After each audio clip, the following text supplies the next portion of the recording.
La Sainte Eucharistie est le cœur vibrant de notre foi catholique, un moment sacré où nous rencontrons Jésus-Christ dans une intimité et une profondeur inégalées. Le catéchisme de l'Église catholique proclame que l'Eucharistie est la source et le sommet de toute vie chrétienne. C'est que notre vie. Loin d'être un simple symbole, elle est une rencontre vivante et transformante avec le Christ, véritablement présent en son corps, son sang, son âme et sa divinité. Recevoir ce don divin dignement exige de nous approcher de l'autel avec un cœur pur, libéré de toute souillure du péché mortel.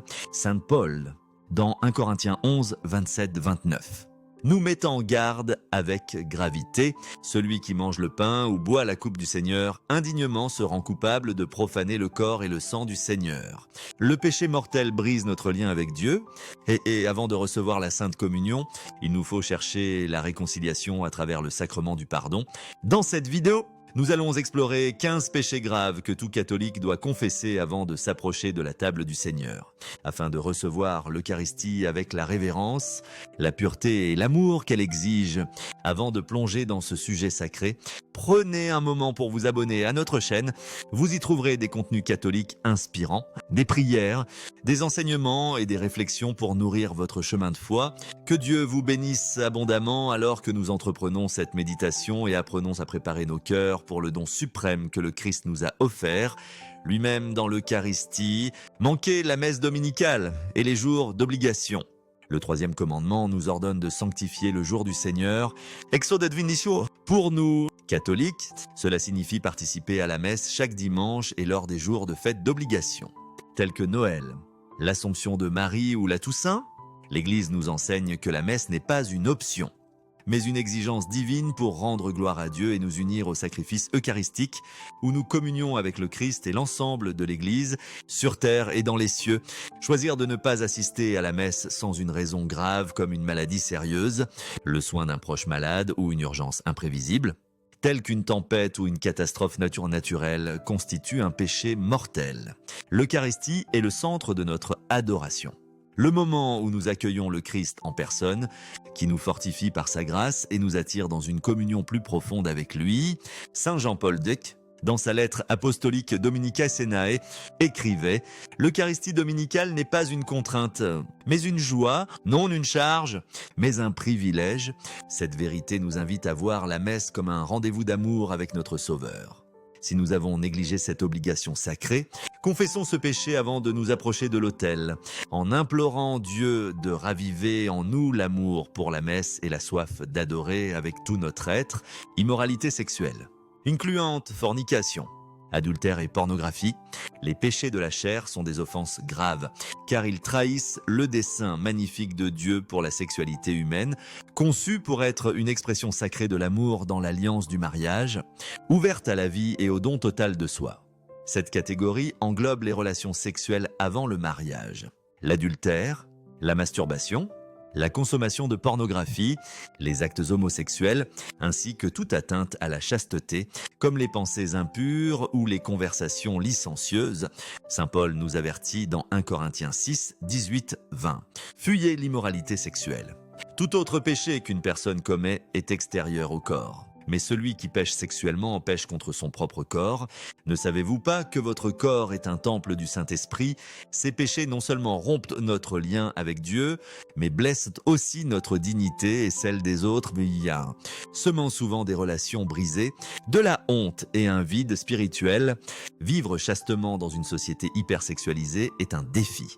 Mais la grâce de Dieu, la prière régulière, les sacrements et des choix concrets, éviter les tentations. Chercher un accompagnement spirituel, nourrir son esprit de ce qui est pur et bon, Philippiens 4.8 rendent cela possible. Si vous êtes tombé dans ces péchés, portez-les en confession.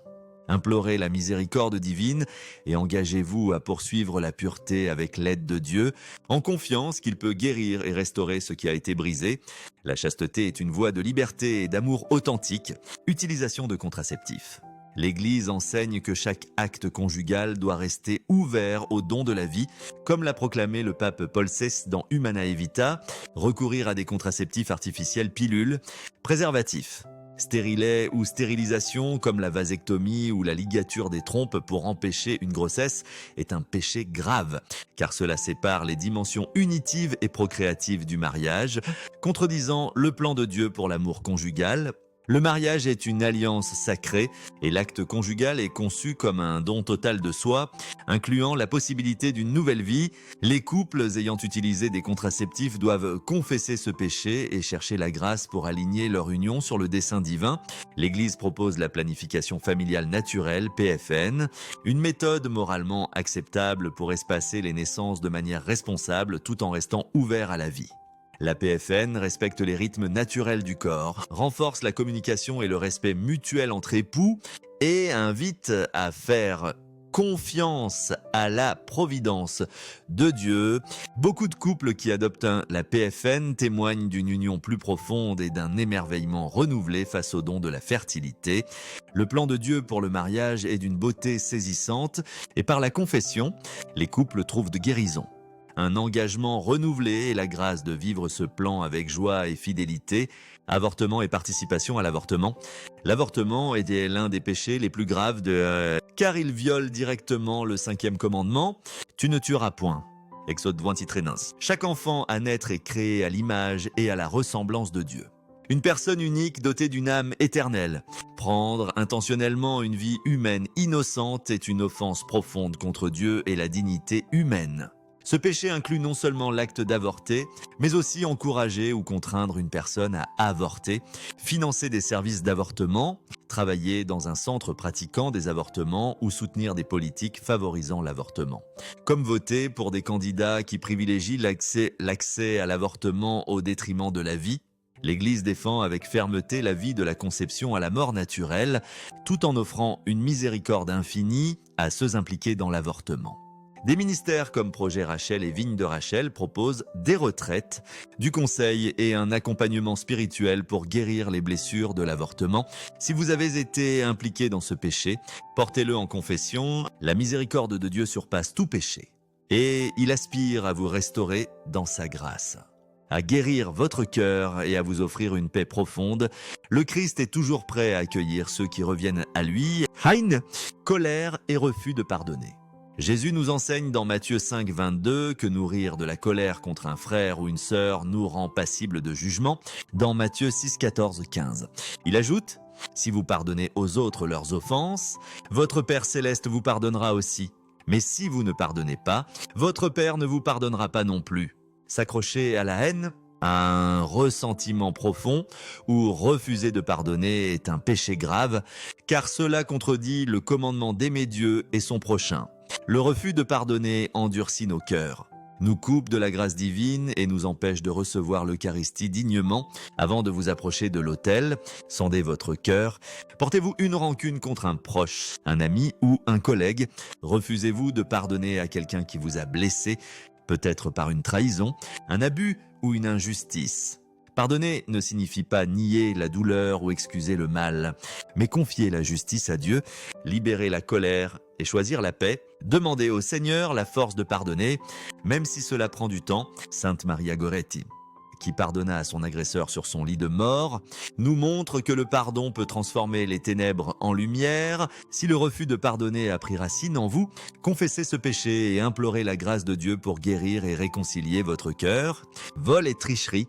Le 7e commandement, tu ne voleras point. Exode 25. Interdit de prendre ce qui ne nous appartient pas, qu'il s'agisse de biens matériels, de propriété intellectuelle ou du temps d'autrui. Ce péché inclut le vol, la fraude, la malhonnêteté dans les affaires, la tricherie sur les impôts, le non-paiement des dettes ou des salaires, ou encore la tricherie scolaire, comme plagier un travail ou copier lors d'un examen. Le vol est une offense grave, car il nuit aux autres, brise la confiance et viole la justice et la charité. Par exemple, un employeur qui refuse un salaire juste à ses employés commet un péché qui crie vengeance au ciel. Si vous avez commis ce péché, confessez-le et, dans la mesure du possible, faites réparation restituer ce qui a été volé ou réparer le tort causé. Si vous avez volé de l'argent, remboursez-le. Si vous avez trompé en affaires, faites amende honorable. La confession purifie l'âme et la restitution restaure la justice, vous préparant à recevoir l'Eucharistie avec un cœur aligné sur la volonté de Dieu et une conscience apaisée. Blasphème et usage du nom de Dieu en vain. Le deuxième commandement, tu ne prononceras pas le nom du Seigneur ton Dieu en vain. Exode 26 nous appelle à révérer le saint nom de Dieu, reflet de sa sainteté infinie. Le blasphème, se moquer ou parler irrespectueusement de Dieu, des saints ou des choses sacrées est un péché grave. Cela inclut jurer en utilisant le nom de Dieu de manière légère, critiquer l'Église d'une façon qui égare les autres, vidia, ou manquer de respect envers des objets sacrés, comme l'Eucharistie, les icônes ou les reliques. Prendre le nom de Dieu en vain déshonore sa sainteté, affaiblit notre lien avec lui et nous désensibilise à sa présence sacrée. Nous sommes appelés à parler de Dieu avec amour, crainte et gratitude, n'usant de son nom qu'en prière, adoration ou parole véridique. Les psaumes nous exhortent, bénis le Seigneur, ô mon âme, et que tout mon être bénisse son saint nom. Psaume 63. Si vous avez commis ce péché, confessez-le et engagez-vous à honorer le nom de Dieu par chaque parole, cultivant une révérence qui prépare votre cœur pour l'Eucharistie, participation à des pratiques occultes. Le premier commandement, tu n'auras pas d'autre Dieu devant moi, Exode 24, exige que nous placions notre confiance en Dieu seul, nous appuyant sur sa providence pour notre avenir et nos besoins, s'adonner à des pratiques occultes, consulter des médiums, lire des tarots, suivre des horoscopes, pratiquer la sorcellerie. Utiliser des planches Ouija ou se livrer à des superstitions comme porter un talisman est un péché grave, car cela recherche un pouvoir ou une connaissance hors de Dieu.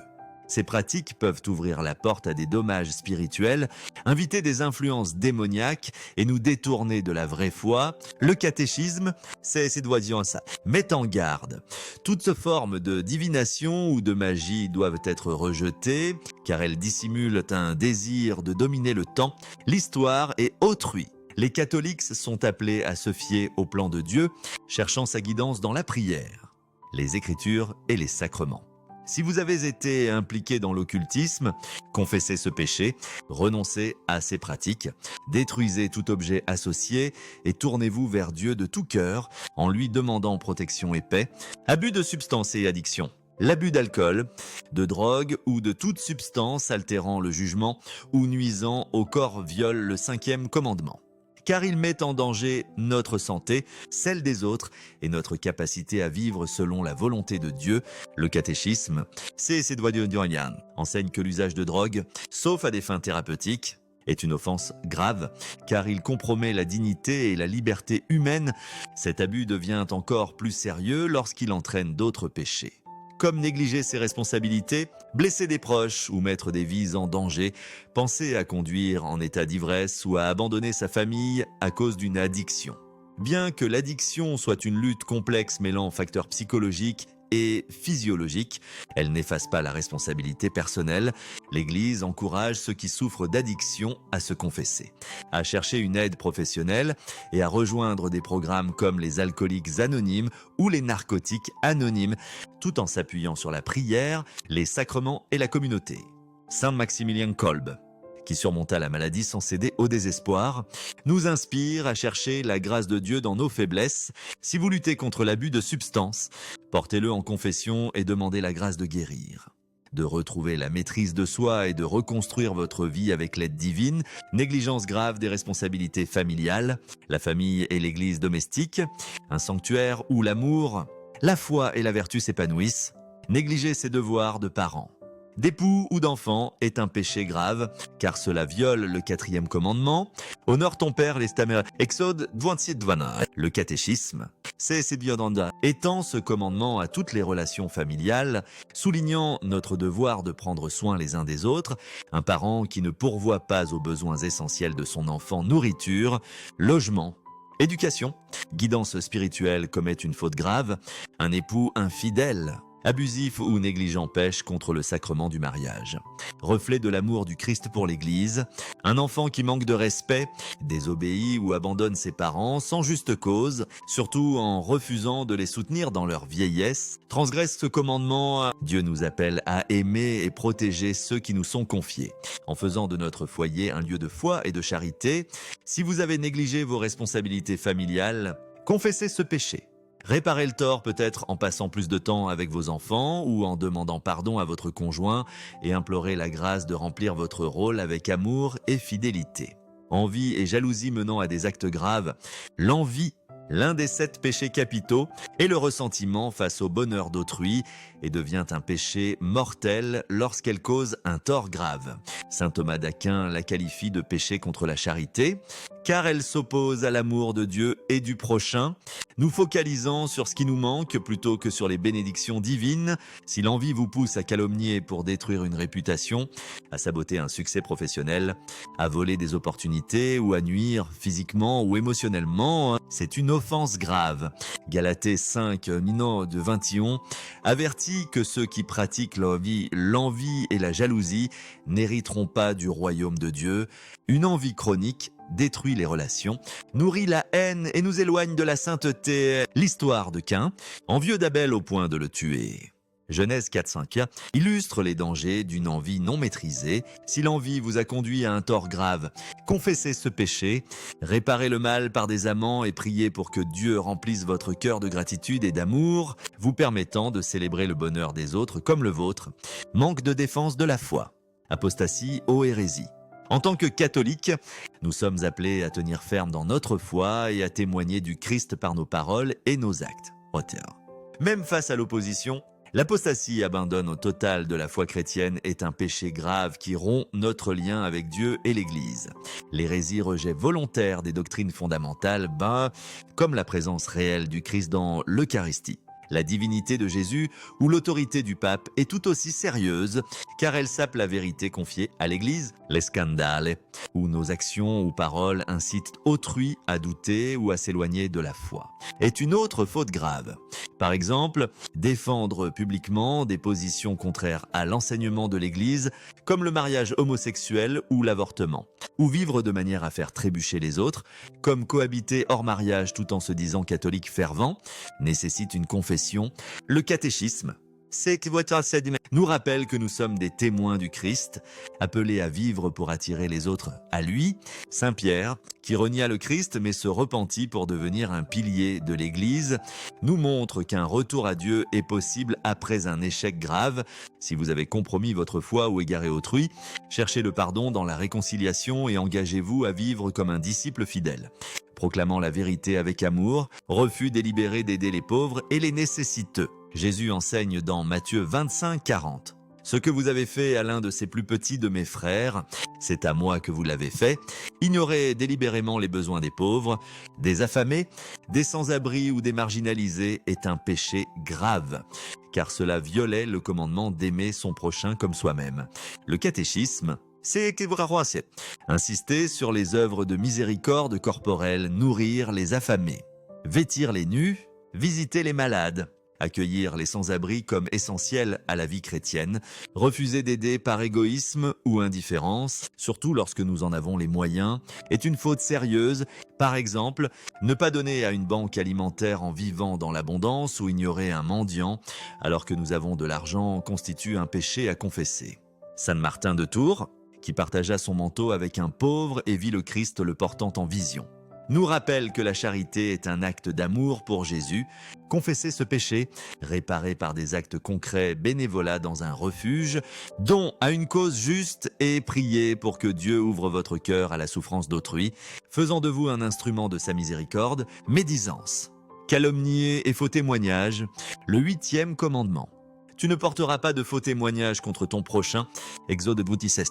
Interdit le mensonge, la médisance et la calomnie, qui sont des péchés graves lorsqu'ils nuisent sérieusement à la réputation, aux relations ou à la subsistance d'autrui. Répandre des rumeurs entraînant la perte d'un emploi ou médire pour diviser une famille est un péché mortel.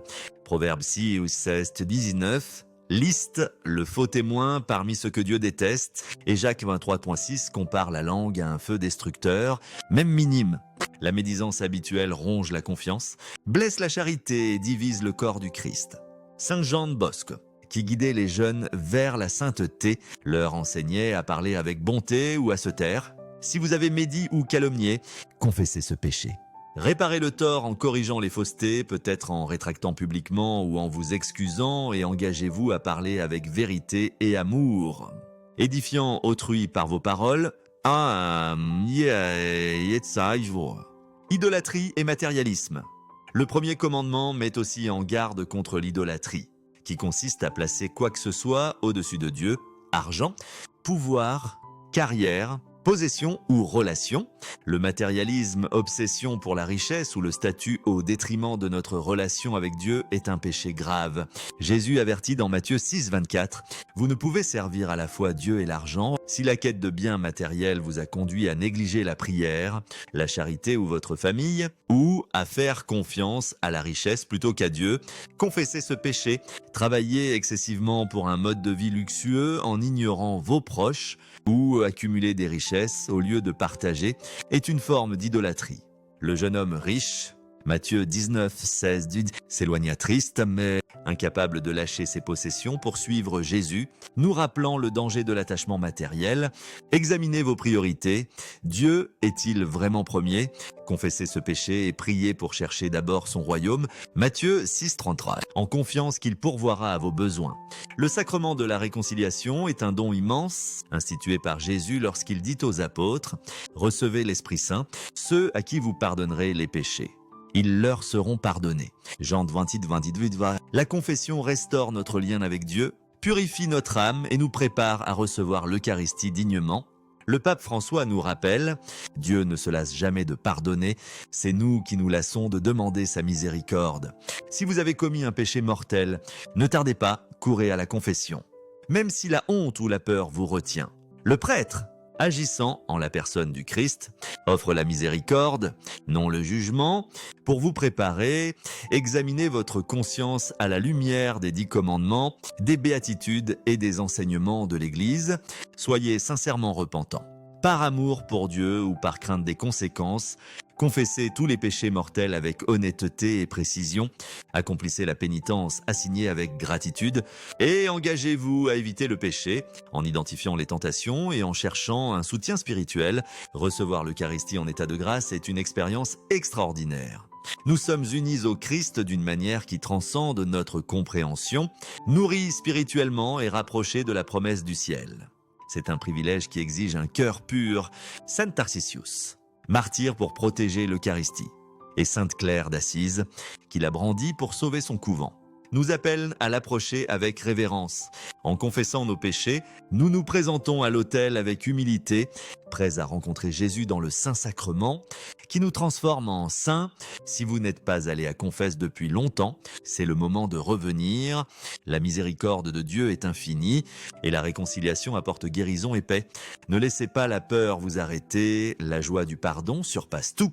Contactez votre paroisse pour connaître les horaires de confession ou prendre rendez-vous. Approchez l'Eucharistie avec l'amour qu'elle mérite, car c'est le don suprême de Dieu, lui-même, offert par amour pour vous. Avant de partir, abonnez-vous à notre chaîne pour plus de contenu catholique Yetiamadi. Prière et histoire de saints pour fortifier votre foi. Partagez cette vidéo avec quelqu'un qui a besoin de ce message, peut-être un proche éloigné des sacrements. Marchons ensemble vers un amour plus profond pour l'Eucharistie. Que la grâce de la réconciliation prépare votre cœur à recevoir le Christ dignement. Et que vous grandissiez dans son amour à travers ce mystère sacré.